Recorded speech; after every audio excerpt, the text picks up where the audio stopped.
Start பண்ணிட்டு கர்த்தர் நல்லவர், அவர் கிருபை என்றும் உள்ளது. ஸ்தோத்திரம்.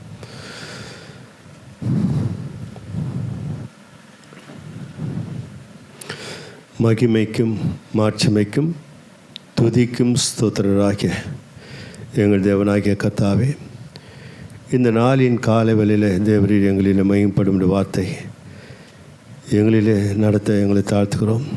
நீர் மாத்திரம் மகிமைப்படும். இயேசுவின் நாமத்தில் பிதாவே, ஆமென். எபேசியருக்கு எழுதின நிருபம் 6ஆம் அதிகாரத்தை எடுத்துக்கொள்வோம்.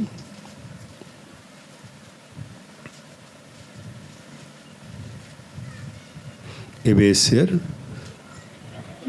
எழுதின நிருபம், எபேசியருக்கு எழுதின நிருபம் 6ஆம் அதிகாரம் 4ஆம் வசனத்தை ஒரு வாசம். பிதாக்களே, நீங்களும் உங்கள் பிள்ளைகளை கோபப்படுத்தாமல்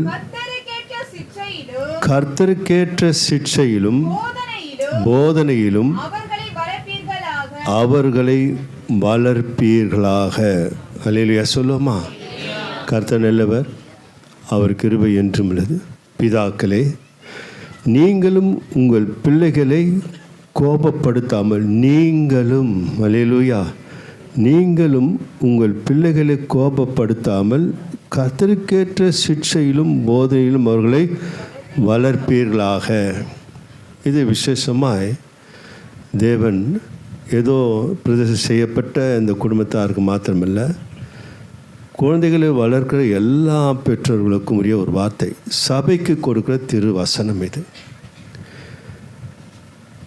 ஏன்னா கணவன் மனைவிக்குள்ளே கோபம் இருப்பது இயல்பு, எல்லார் குடும்பத்திலையும் இருக்கும். ஒரு சரசல், ஒரு அது இது ஒரு உரசல் இருக்கும். ஆனால் அது கொஞ்ச நேரத்தில் விலகி போயிடும். அந்த கோபம் ஒரு பெரிய கோபமே அல்ல. கணவன் மனைவிக்குள்ளே ஏற்படுகிற கோபம் பெரிதானதல்ல.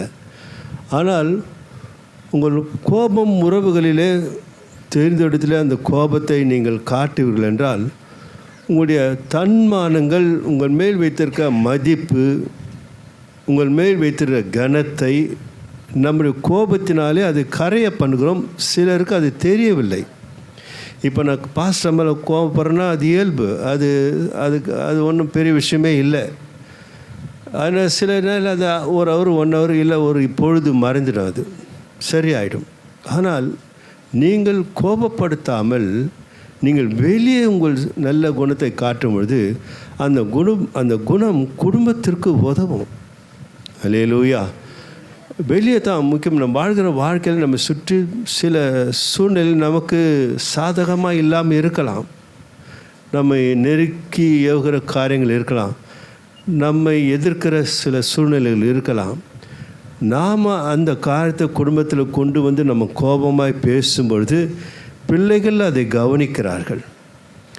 அப்போ பிள்ளைகள் உள்ளத்தில் கூட நீங்கள் வைத்திருக்கிற நன்மதிப்பாகப்பட்டது அது குறைய செய்யும். அவர்களை ஒரு திசைக்கு கொண்டு போய் விட்டுவிடும். கவனமாக, இந்த காலம் அப்படிது கொடிதான காலம். ஆனால் கோபம் தவிர்க்கப்பட வேண்டிய பாவத்தில் கொண்டு போய் விடுகிற ஒரு பாதை அது. கோபம் இருப்பது இயல்பு. அந்த கோபம் குடும்பத்திற்குள்ளே இருக்கலாம். சில வேளையில் கொஞ்சம் அப்படி வந்து போகலாம். ஆனால் அதை பாவமாக்கி கொள்வது தேவன் விரும்புவதே இல்லை. அதனால் தான் இந்த நாளில் சொல்லுகிறார் கர்த்தர், பிதாக்களே நீங்களும், அல்லேலூயா, நீங்களும் சேர்க்கிறார், நீங்களும் உங்கள் பிள்ளைகளை கோபப்படுத்தாமல் கர்த்தருக்கேற்ற சிட்சை, அதாவது சிட்சைனாக்கா வளர்க்கும்போது அன்பு இருக்கணும், பிரம்பு இருக்கணும். அதான் சிட்சை. கண்டிப்பாக இருக்கணும், பாசமாக இருக்கணும். வெறும் பாசத்தில் வளர்த்து எத்தனை குடும்பங்கள் பிள்ளைகள் திசை மாறி போயிருக்காங்க. செல்லன்றம்பார், செல்லத்தை கொடுத்து கேட்பதெல்லாம் வாங்கி கொடுத்து எதை வாங்கி கொடுக்கணும் எதை வாங்கி கொடுக்காதுன்னு ஒரு விவஸ்தை இல்லாமல் பிள்ளைகள் என்ன பண்ண கேட்குறானேன்ற அந்த பட்சத்தில் சில அறிவுரைகள் வழங்காமல் அந்த காரியத்தை செய்வதனாலே, ஏன்னா காலம் அப்படி இருக்கிறது. அந்த காலத்து போல் நாங்கள் வளர்ந்த காலத்தில் அப்படியெல்லாம் இல்லை. இந்த காலம் கையில் பாவம் என்பதில் செல்ஃபோனில் பாவங்கள் நிறைந்த காலம். குழந்தைகளை பார்த்து வளர்க்கணும். அதனால் செல்ஃபோன் கொடுப்பது கண்களில் பாதிப்பு, நரம்புகளில் பாதிப்பு. அது வாழ்க்கையில் வாலிபத்தில் நரம்புகள் பாதிக்கப்பட்ட வாழ்க்கையே பாதிப்பாயிடும். யோசித்து நம்ம குழந்தைகளை வளர்க்க காலம். அதில் சில கண்டிஷன், சில விதிமுறைகள் இருக்குது. அதன்படியாக நீங்கள் பிள்ளைகளை வளர்க்க கர்த்தர் ஸ்தோத்திரம். அல்லேலூயா. பாருங்கள் அன்பார்ந்தவர்களே, யாக்கோப்பு நிருபத்தில் யாக்கோப்பு எழுதுகிறாரு, 1 அதிகாரம் 20ஆம் வசனத்தை நம்ம வாசிக்கும் பொழுது, மனுஷனுடைய கோபம் தேவனுடைய நீதியை நடத்த முடியாதான். அல்லேலூயா சொல்லுமா. யாருடைய கோபம்? மனுஷனுடைய கோபம் தேவனுடைய நீதி. அல்லேலூயா. ஒவ்வொரு மேலும் தேவன் ஒரு நீதியை வைத்திருக்கார் செய்யும்படியாக. அந்த நீதியை நிறைவேற்ற முடியாமல் எது தடுக்குதுனாக்கா கோபம் தடுக்கிறது. அல்லேலூயா. தேவன் நீதியை செயல்படுத்தத்தான் தேவன் உங்களை தாயின் கருவிலை தெரிந்து கொண்டார். தாயின் கருவில் தெரிந்து கொண்ட தெய்வம் ஏற்ற காலத்தில் தம்முடைய குமாரனாகி இயேசு கிறிஸ்து இரத்தத்தினாலே உங்களை சொந்த பிள்ளைகளாக அவர்கள் புத்திர சுவிகார உரிமை கொடுத்திருக்கிறார். அப்படிப்பட்ட பிள்ளைகள் அவருடைய நீதியை நிறைவேற்ற வேண்டும் என்பதற்காகத்தான் உங்களை கருவிகளாக அவர் உப்பாக விளக்காக உங்களை பயன்படுத்த தேவன் சித்தமுள்ளவராக இருக்கிறார் என்பதை தெரிந்து கொள்ள வேண்டியது. அந்த அழைப்புக்கு நாம் மாறுகிறோம் என்றால் அதற்கு கோபம் தடையாக இருக்கிறது என்று வேதம் சொல்லுகிறது. வாசிக்கலாமா அந்த வசனத்தை? மனுஷனுடைய கோபம் தேவனுடைய நீதியை என்ன பண்ண முடியாதா? நடத்த முடியாது. தேவன் உங்கள் மேல் ஒரு சித்தம் வைத்திருப்பார். அந்த சித்தம் அந்த கோபமாகப்பட்டது உதாசீனப்படுத்தும், எல்லோரும் உதாசீனப்படுத்தும். நன்றாக கவனிங்கள். கோபம் என்பது பெரிய விஷம், பாய்சன். ஆத்மாவை கெடுக்கும். அல்லேலூயா. உங்கள் வாழ்க்கையை கெடுக்கும். தேவன் வைத்த சித்தத்தை மாற வைக்கும். கோபம் என்பது பொல்லாதது. கர்த்தர் ஸ்தோத்திரம். அல்லேலூயா. பாருங்கள், கொலோசியரில் எழுதுகிறார் பாருங்கள். அப்படியே வாங்க, அப்படியே 3ஆம் அதிகாரம் 21ஆம் வசனத்துக்கு நாம் வருவோம். பிதாக்களே, உங்கள் பிள்ளைகள் திடனற்று போகாதபடி அவர்களுக்கு கோபம் மூட்டாதிருங்கள். அல்லேலூயா சொல்லுமா. இங்கே திரும்ப மறுபடியும் எங்கே வராரு? பெற்றோர்களிடத்தில் வராரு. எல்லோரும் இப்போ குழந்தை கிளென்யா எஸ்தர் வளர்ப்பில்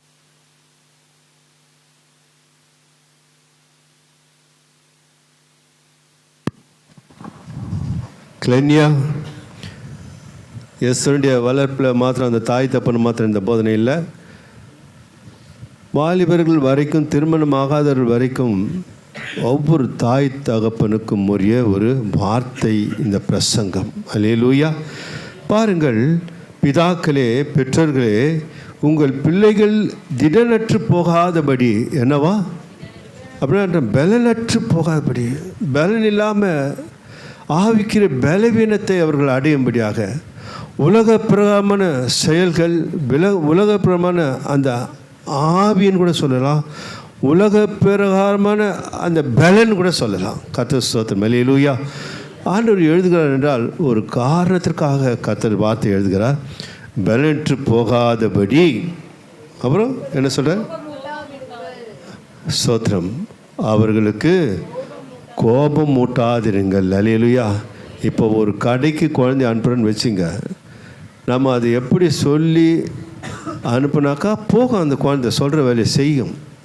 நாம் சடுன்னு போகாது, ஒரு குழந்தை போகாது. பாருங்கள், ஒரு குழந்தை கொஞ்சம் முரண்டு பிடிக்கும், அப்புறம் போகிறோன்னும், மற்ற பிள்ளைங்க இருந்தால் அவங்கள அனுப்பணும். அப்படிப்பட்ட பிள்ளைங்களை நாம் நம்முடைய அன்பினால் அந்த பிள்ளைகளை என்ன பண்ண முடியும்? கீழ்ப்படிய பண்ண முடியும். அல்லேலூயா சொல்லுவோமா. இப்போது அந்த பிள்ளை போகலன்ட்டு சில தாய் தாப்பன்பார் சபைகளிலே இருக்காது நின்றேன், எப்படியோ பேரை விட்டுடுவாங்க. இப்போ பிச்ச பேர் இருக்காது. அல்லேலூயா. ஞானஸ்நானம் கொடுத்த பேர் இருக்காது. என்ன பேர் சொல்லுவாங்க? நிறைய பேர் தெரிந்துப்பார். அல்லேலூயா சொல்லுவோமா. என்னென்னமோ மிருகத்தின் பெயர். அல்லேலூயா. இன்னும் மேலே சுற்றி திரியுது பார். அந்த பெயர் எல்லாம் வச்சு இவங்களும் ஒரு பெயர் சூட்டிடுவாங்க. கர்த்தர் ஸ்தோத்திரம். அல்லேலூயா. எறும்புலேருந்து, கழுதுலேருந்து, நாயிலேருந்து, எத்தனை குடும்பத்தில் அப்படி இருக்குது. அப்படி பேர் சூட்டினாக்கா அந்த குணம் வந்துடும். அல்லேலூயா சொல்லுவோமா. இது மட்டும் அப்படி பேரை என்ன பண்ணக்கூடாது, கூப்பிடவே கூடாது. மாமா கிளன்யா, மாமா எஸ்தர், அல்லேலூயா அப்படி கூப்பிட்டாக்கா அந்த அன்பு இருக்கும். கர்த்தர் ஸ்தோத்திரம், அல்லேலூயா. மொட்டுத்தனமாக நிறைய குடும்பம் நடக்குது, ஏன்னா நான் அனுபவித்தேன். அல்லேலூயா சொல்லுவோமா? பிள்ளைங்களை ரட்சிக்கப்படுவதற்கு முன்பாக பல மிருகங்களை வைத்து பெயர் வைத்திருக்கிறேன். அதனால் ரட்சிக்கப்பட்ட பிற்பாடு இதெல்லாம் தப்புன்னு உணர்ந்தேன். தேவன் பரிசுத்த நாமத்தை வேதத்தில் எழுதியிருக்கிறார். அந்த பெயரை வைத்து அழைக்கும் போது அந்த ஆவி அவர்கள் மேல் அமர பண்ணுவார் கர்த்தர். அல்லேலூயா. நீங்கள் வேறு பேர் அந்த பேரை மறுதளிச்சிட்டா தேவன் கொடுத்த பரிசுத்த நாமத்தை மகிமைப்படுத்தாமல் நீங்கள் என்ன பண்ணுற, அவமாக்கி நீங்கள் ஒரு இஷ்டத்திற்கு ஒரு பெயரை வைப்பீர்கள். அந்த பெயர் தான் அப்படியே இருக்கும். அல்லேலூயா சொல்லுவோமா? அல்லேலூயா. செல்லமாக கூப்பிட்றோம், அம்முன்னு கூப்பிட்றோம், அது வேறு. அது வந்து செல்லமாக கூப்பிட்றது. அல்லேலூயா சொல்லுவோமா? அதனால் சில பிள்ளைகளை வேறு மாதிரி ஒரு கூப்பிடுவாங்க. கர்த்தர் நல்ல பேர். அதனால் நீங்கள் அவமான பெயர்களே அவமாய் வைக்காதீர்கள் என்று தான் கேட்டுக்கொள்கிறேன். அதனால் பிள்ளைகளுக்கு என்ன வருமா, சந்தோஷமாக வருமா? வராது, கோபம் தான் வரும். அல்லேலூயா. அதனால் பிதாக்களும் உங்கள் பிள்ளைகளுக்கு என்ன பண்ணுறது பண்ணாதீங்க, கோபம் மூட்டாதீர்கள்.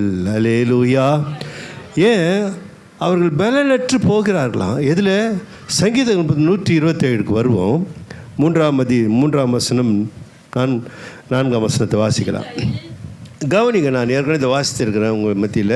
நீங்கள் இல்லைம்மா 3ஆம் வசனம் பிரியா வாசிக்கிறேன் தவறு இருக்கலாம்.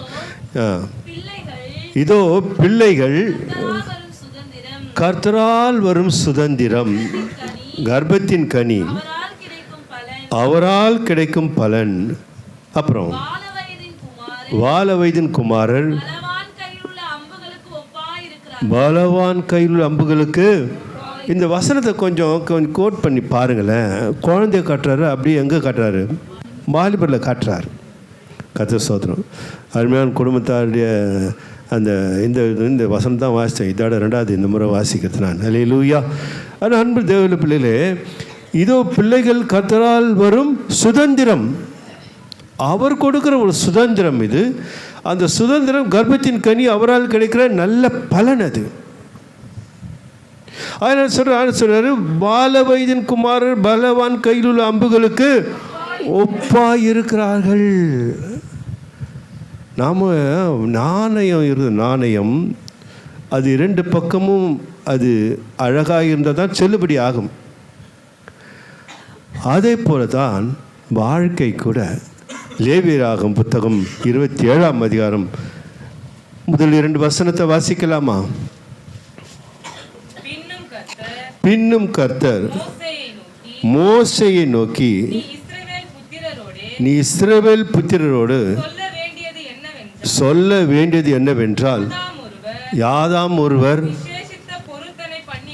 ஒரு விசேஷித்த பொருத்தனை பண்ணி இருந்தால், பொருத்தனை பண்ணப்பட்டவர்கள் உன் மதிப்பின்படி கர்த்தருக்குரியவர்கள். ஒரு அல்லேலூயா சொல்லுவோமா?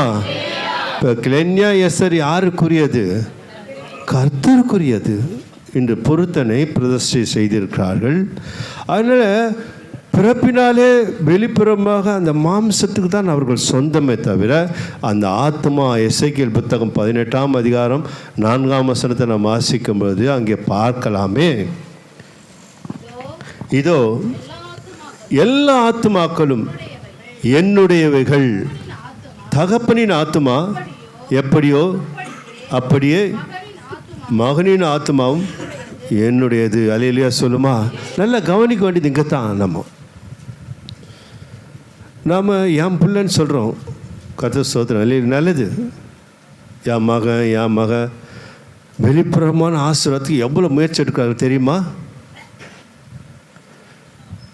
நல்ல சாப்பாடு கொடுக்கணும், நோய் நொடி வரக்கூடாது, நல்ல ஸ்ட்ரென்த்தாக இருக்கணும், டானிக்கு அது இதுன்னு முட்டை கறி சோறு எல்லாத்தையும் கொடுக்குறோம் வெளிப்புறமான வளர்ச்சிக்கு. அதுக்கப்புறம் அந்த பிள்ளைக்கு என்ன பண்ணுறோம், நல்ல ஒரு பள்ளியில் சேர்க்க முயற்சி எடுக்கிறோம். நல்ல கான்வென்ட் படிக்கணும், நல்லா இங்கிலீஷ் படிக்கணும், நல்லா படிக்கணும், நல்லா வளரணும், நல்ல வேலைக்கு போகணும், அவன் எதிர்காலம் நல்லா அமையணும். நல்லது, எல்லா பெற்றோர்களும் விரும்புகிற நல்ல காரியம்தான். ஆனால் அந்த ஒரு வளர்ச்சி, ஒரு நாணயத்தை மாத்திரம் பார்க்கிறோம். இன்னொரு வளர்ச்சி ஞானயம், ஆத்துமா. அல்லேலூயா சொல்லுவோமா? அல்லேலூயா. இவர்கள் அந்த ஆத்மாவுக்கு முதலிடம் கொடுக்காமல் இருப்பதனால்தான் கோபப்படுத்துகிறார்கள் பிள்ளைகளை. கர்த்தர் ஸ்தோத்திரம். இந்த ஆத்மா கோபம் அடைகிறது. ஒரு பக்கத்தை நாம் கவனிக்கிறோம், ஒரு பக்கத்தை நம்ம வளர்ச்சியை பார்க்கிறோம், இன்னொரு வளர்ச்சி தேவனுக்குரியது. ஆண்டு சொல்றாரு, இந்த ஆத்மா என்னுடையது என்றார். அல்லேலூயா. குழந்தையோட ஆத்மா யாருக்குரியது? கர்த்தருக்குரியது. பொருத்தனை பண்ணி நான் அந்த ஆத்மா யாருக்குரியது என்றார். லேவியர் 27:1-2 வாசிக்கிறோம், எனக்குரியது என்றார். இந்த ஆத்மா நமக்குரியது, தேவனுக்குரியது. இந்த சரீரத்தை தான் நம்ம என்ன பண்ணுறோம், பேணி காக்கிறோம், வளர்க்கிறோம், அதன் எதிர்காலத்தை பார்க்குறோம். ஆனால் உள்ளான ஆத்மாவை அல்லேலூயா கோபப்படுத்தாமல் தேவனை காட்டுகிற ஒரு ஆத்மாவாக அந்த ஆத்மாவை வளர்க்கும் பொழுது, தேவனுடைய அன்பை, தேவனுடைய சாயலை அந்த பிள்ளைகளுக்கு புகட்டும் பொழுது, அல்லேலூயா, ஆவிக்குரிய ஆகாரத்தை குழந்தைகளுக்கு புகட்டி சத்தியங்களை, வேதத்தில் சொல்லப்பட்ட பரிசுத்தவான்கள் பரிசுத்த வார்த்தைகளை சபைக்கு கொண்டு வரோம், வார்த்தைகளை சொல்கிறோம், குடும்ப ஜெபம் வைக்கிறோம், வசனத்தை வாசிக்கிறோம், பிள்ளைகளுக்கு அந்த ஆகாரத்தை ஊட்ட அந்த ஆத்மா வளரும் பொழுது நீங்கள் கோபமே அடைய மாட்டீங்க. அல்லேலூயா சொல்லுமா என்றால் அந்த குழந்தை உங்களுக்கு கோபப்படுத்தாமல் அந்த பிள்ளை வளரும். நம்முடைய வளர்ச்சியில் தான் அந்த குழந்தையுடைய எதிர்காலம் இருக்கிறது. கர்த்தர் ஸ்தோத்திரம். அல்லேலூயா. வேதம் சொல்கிறது 1 தீமோத்தேயு 4:8 சரீர வளர்ச்சி அற்ப பிரயோஜனம் உள்ளதான். கர்த்தர் ஸ்தோத்திரம். அல்லேலூயா. வாசிக்கலாம். 1 தீமோத்தேயு 4 சரீர முயற்சி அற்ப பிரயோஜனம் உள்ளது.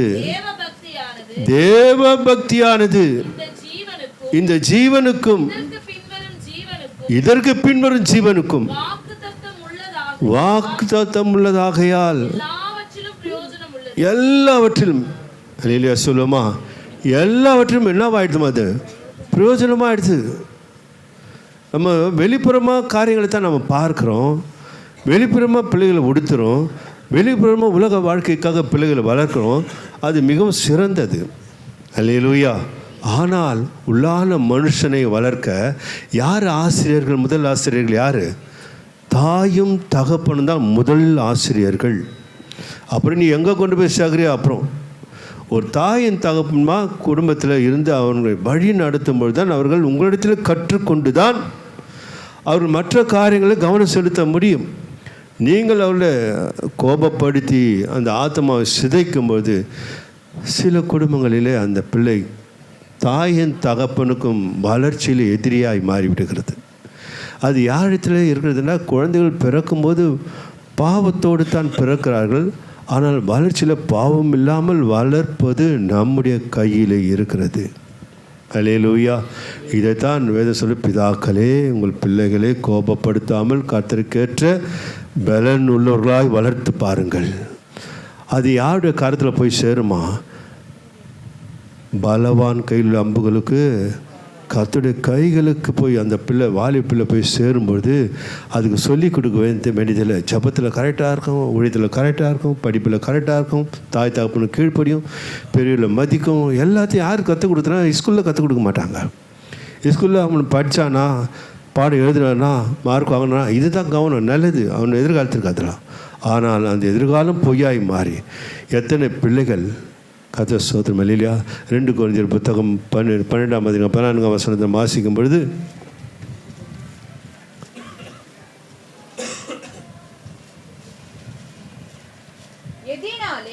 எதினாலே 12:14 2 கொரிந்தியர் 12:14 இதோ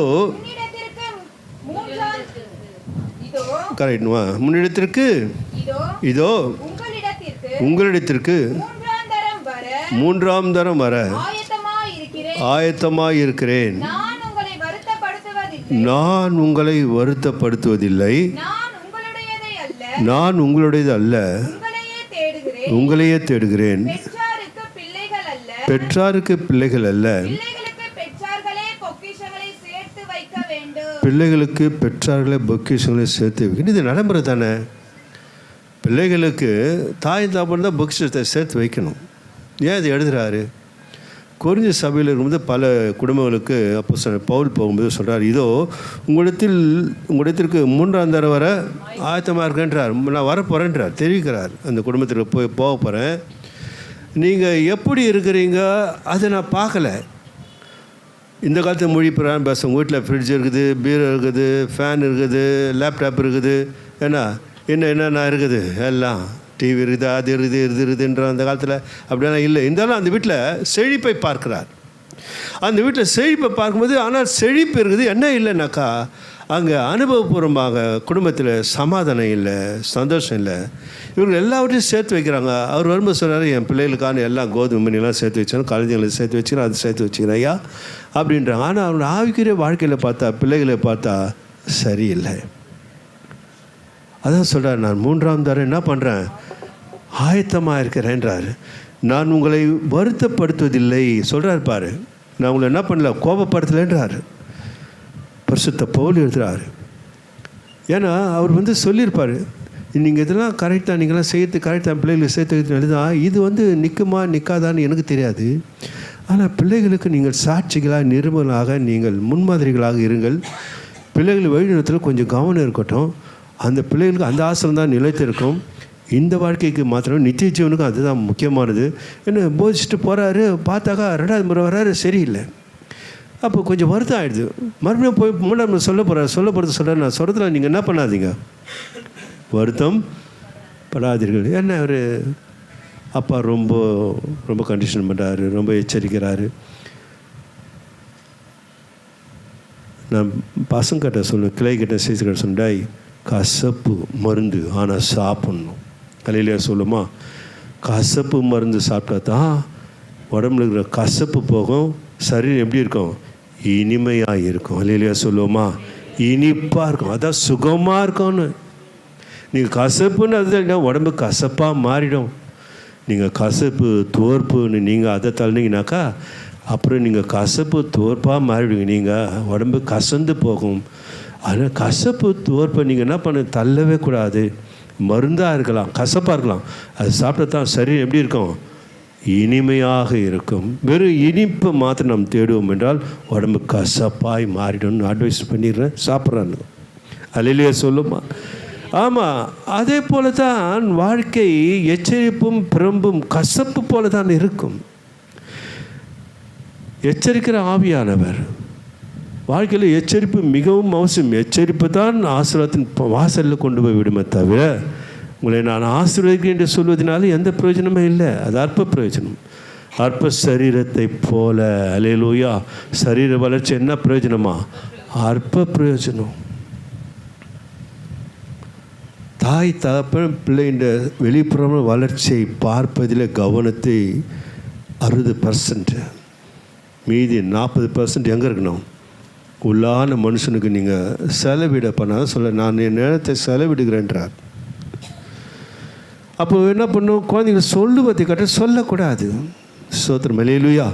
நீங்கள் வாழ்ந்து காட்ட வேண்டும், அது பேசும். நம்ம என்ன பண்ணுறோம், சரியா வளரலையே, சரியா புஷ்டியா இல்லையா, அது இல்லையா இது இல்லைன்ட்டு அந்த கவனத்திலே நம்ம என்ன பண்ணுறோம், குழந்தைங்க மேலே சரியாக சாப்பிடலையா கொல்லு என்ன பண்ணுறாங்க, திட்டுறோம், அடிக்கிறோம், டென்ஷன், நம்ம டென்ஷன் ஆகி அதை டென்ஷன் ஆகி விட்டுறோம். அன்பாக அல்லேலூயா ஆகாரத்தை ஓட்ட வேண்டும். தேவன் இந்த சரீர வளர்ச்சியை பார்க்கல. சாமுவேல்கிட்ட சொல்கிறாரு, நான் மனுஷன் பார்க்குற மாதிரி சரீர வளர்ச்சி என்ன பண்ண மாட்டேன், பார்க்க மாட்டேன். எதை பார்க்குறேன்றாரு, அதுதான் முக்கியமானது. அதுதான் நித்திய காலமாக வாழக்கூடியது. அல்லேலூயா சொல்லுமா. அது நம்ம என்ன பண்ண மிஸ் பண்ணிடுறோம் அறியாமையினால். அதை கவனத்தை அந்த விட்டுறோம். பிள்ளைகளை வளர்க்க வேண்டிய விதம் அங்கே தான் மெயினாக தான். அதை தான் காட்டணும். அதை காட்டினா தானாக வந்துடும், தானாக நடைமுறைக்கு வந்துடும். அதை விட்டுறாங்க. இப்போ நான் சொல்லியிருக்கேன் ஏற்கனவே ஒரு சம்பவம் கூட. குழந்தைக்கு ஒரு குழந்தை பிறகுது, அந்த குழந்தை வளரல. என்னது 5 வயசாவது அந்த வளர்ச்சி அப்படியே இப்படியே இருக்குது, 10 வயசாவது அப்படியே இருந்தது, 5 வயசு அப்படியே. ஆனால் அந்த தாயின் தாப்புன்னு யாருக்கு நன்றி சொன்னாங்க, குழந்தையை கொடுத்த கர்த்தருக்கு நன்றி சொன்னார்கள். அல்லேலூயா சொல்லுவோமா. என்னாடே இந்த பிள்ளை எனக்கு கொடுத்துட்டே அப்படின்ட்டு சொல்லலை. எது கொடுத்தாலும் தேவனுக்கு என்ன பண்ணணும், நன்றி சொல்ல வேண்டும். அது தீமையாக இருக்கலாம், நம்ம மனம் கசந்து எதிர்ப்புகள் இருக்கலாம், ஆனால் அனுமதிக்கிறவர் கர்த்தர் தானே. அது ஞானமாய் புரிந்து கொண்டால் அந்த வாழ்க்கை ஞானமாக இருக்கும். எனக்கு மட்டும் இப்படி நடந்தது, எனக்கு மட்டும் இப்படி ஆயிடுச்சு அப்படின்னு சொல்லுவது அருகதையற்ற ஒரு வாழ்க்கை என்று பலமுறை சொல்லியிருக்கிறேன். தேவனுடைய அனுமதி இல்லாமல், தேவ சித்தம் இல்லாமல் உங்கள் வாழ்க்கையில் ஒரு துன்பமோ போராட்டமோ உபத்திரத்தை கர்த்தர் என்ன பண்ண மாட்டார், அற்பமாக என்ன மாட்டார். தெரியும் அவருக்கு எல்லாமே, டோட்டல் எல்லாமே தெரியும், A to Z வரைக்கும். நாம் தான் என்ன பண்ண, நம்ம தான் போட்டு என்ன பண்ணுறோம், நம்மளை உருட்டிக்கின்னு பற்றின்னு கோவமாய் டென்ஷன், நம்மளே நம்ம தூரமாயிரும். தேவனுக்கு முன்பாக இருக்கவே கூடாது. அல்லேலூயா. அது எங்கே போய் பாய்துன்னா பிள்ளைங்க மேலே போயிடுது. அப்போ பிள்ளைங்கள் என்ன ஆயிடுச்சுன்னா, தாய் தப்பு இப்படி அப்படி அதுங்க ஒரு வளர்ச்சியில் அதுங்க அதே கோபத்தோடு வளருதுங்க. பிரயோஜனமில்ல பிள்ளைகளாக எதிர்காலத்தில் அமைந்து போகும். கவனமாக இருக்கணும். ஆனால் அந்த பிள்ளையை அவர்கள் அன்போடு பராமரிப்போடு அந்த பிள்ளையை வளர்த்தார்கள். நீங்கள் பார்த்துருப்பீங்க. அல்லேலூயா சொல்லுவோமா? நிறைய பேட்டியில் பார்த்துருப்பீங்கன்னு நினைக்கிறேன். அல்லேலூயா. தேவன் வல்லமையாக எடுத்து பயன்படுத்தினார். சரீரத்தை பார்க்க மாட்டார் ஆண்டவர். எதை தான் பார்க்குறாரு? இருதயத்தை பார்க்கிறார். அந்த கால்கள் எவ்வளவு சுவிசேஷத்தை அறிவிக்கிற பாதங்கள் மலையின் மேல் எவ்வளவு அழகாக இருக்குதுன்னு கர்த்தர் சொல்கிறார். அந்த ஒரு சிந்தையோடு அந்த அந்த அந்த அந்த எண்ணத்தோடு நீங்கள் இந்த பிள்ளை கர்த்தருக்காக பிரயோஜனமான இந்த பிள்ளை வருங்காலத்தில் கர்த்தருக்கு ஊழியம் செய்யணும்னு அந்த எண்ணத்தோடு நீங்கள் ஜபத்தில் வைங்க. பிள்ளைங்களை வளர்த்து நீங்கள் தேவனுக்கு மகிமை உண்டாக முடியாது செய்யுங்க. அங்கே போனாக்கா உங்களை நான் வருத்தப்படுவதில்லை, நான் உங்களுடையதல்ல. அல்லேலூயா சொல்கிறேன். மீண்டும் வராரு. எங்கே வராரு? நான் உங்கள் வீட்டில் இருக்கிறத நான் பார்க்க வரல, அதுக்கு நான் தேவையில்லையே. அது உங்கள் திறமையினால், உங்கள் முயற்சினால், உங்கள் உழைப்பினால் நீங்களே செய்கிறீங்க. அதற்கு நான் வர வேண்டிய அவசியமே இல்லைன்றார். சொல்கிறார் பாருங்கள் மீண்டுமாய், உங்களுடையதில் உங்களையே தேடுகிறேன். அல்லேலூயா சொல்லுமா? உங்களையே தேடுகிறேன். உங்கள் வீட்டில் இருக்கிறத நான் தேட வரல. உங்கள் வீட்டில் என்ன பண்டு பார்த்துன்னு எவ்வளோ ஆசிரமாக பிளஸ்ஸிங்காக இருக்கிறீங்கன்னு அதை பார்க்க வரல நான். அதற்கில்ல ஊழியக்காரன். நீங்கள் உன் ஆத்மா வாழ்கிறது போல் எல்லாவற்றிலும் வந்து சுகமாக இருந்து வேத சத்தியம் சொல்லுகிறது. உங்கள் ஆத்மாவை பார்க்க வந்தேன். அல்லேலூயா சொல்லுமா? அல்லேலூயா. ஏன்னா சில குடும்பத்தில் பார்க்குறோம், நம்ம சபையில் அப்படி இல்லை. ஊழியக்காருக்கு ஒரு கணத்தை எப்படி வந்தார்னாக்கா அவர் என்ன செய்யணும்? அல்லேலூயா. அவருக்கு தண்ணி கொடுத்து உட்கார சேர் போடுத்து. நானும் ஐயா ஒரு நாள் வீட்டுக்கு போகணும். அதான் அவர் ஐயா அதை சொல்லி ஆய்ந்து போவார். நாங்கள் வீட்டு சந்திக்கு தான் போகிறோம். வீட்டு சந்திக்கு போகும்போது அந்தம்மா வாசல் இன்னும் இந்த முந்தானேற்ற அடி போட்டுக்கினாங்க. போட்டுன்னு வெளியே தான் நிற்க வச்சு பேசுகிறாங்க. என்ன ஐயா இத்தனைக்கும் கதை சோத்திரம். அல்லேலூயா. அதனால் மணந்து ரொம்ப கசந்து போச்சு. உள்ள வாங்கன்னு கூப்பிடல. அப்புறம் தானே மற்ற காரியங்கள். ஆனால் இப்போ வளர்ச்சி அடைந்திருக்கிறீர்கள், சத்தியத்தில் வளர்ந்திருக்கிறீர்கள். அன்பு என்ன என்பது உங்களுக்கு தெரியும். ஊழியக்காரர் எப்படி கனப்படுத்தணும். அல்லேலூயா. அமர்ந்திருக்கிற சேரை கூட என்ன பண்ணாங்க? நான் உண்மையாகவே அப்போவே உலகத்தானாக இருக்கும்போது என்னை மேலே பெரியவர்கள் இருப்பார்கள் என்றால், நான் அந்த நாளில் முதலாளி, எனக்கு கீழே தொழிலாளிகள் வந்தால் கூட சரி, நான் எழுந்து எனக்கு வயசில் பெரியவங்களாக இருந்தால் வேலைக்காரர்கள் வந்தாக்கா அவங்கள உட்கார சொன்னேன். சேரை இல்லைப்பா சத்யா நீ உட்காருப்பா. இல்லை நீ உட்காருங்க அப்படின்னு. அந்த நாளிலே நான் என் குணம் அப்படி இருந்தது. இப்போது அதை நான் ஆவிக்கிற வாழ்க்கையில் உங்களுக்கு கொடுக்க கர்த்தர் கிருபை செய்திருக்கார். அல்லேலூயா. ஊழியக்காரர்களை கனப்படுத்துவது. அவர்கள் மூன்றாம் தரம் வரும்போது அவரை வரவேற்கிறார்கள், உட்கார்க்கிறார்கள்.